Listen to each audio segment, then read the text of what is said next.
Flood control scandal. Nasa mukha, bilyar. Mukhang hindi na po magtatahimik-tahimik si Mark Villar dito. Ano? 18 bilyong piso na Ay ko pa, mga bes. 18 bilyong piso. Hindi ho milyon, ha? Letrang B ho. Letrang B. 18 bilyon. Atras ko. Pakinggan nyo ulit. higit 18 bilyong piso na kontrata na nakuha umano ng kumpanya na may koneksyon kay dating DPWH Secretary at ngayon Senador Mark Villar ang naisiwalat na Opo, baka ang ending nito parang din, Joel Villanueva din ho.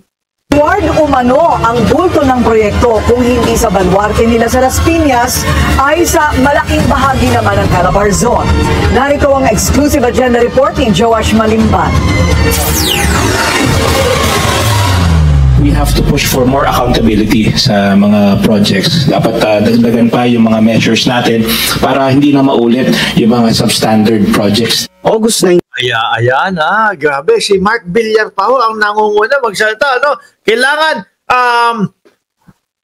lakyan yung accountability, etc. ganito para hindi na maulit yung mga substandard project ng ganito. Tapos ngayon ganyan. Siya yung nasa balita ngayon. Sila yung nasa balita ngayon. Bukod pa ho kung sakali na merong skandalo o kung sakali na merong reklamo sa kanila dito sa flood control, meron pa din pong kinakaharap. Yung prime water ho, mga bossing. Biruin nyo yun.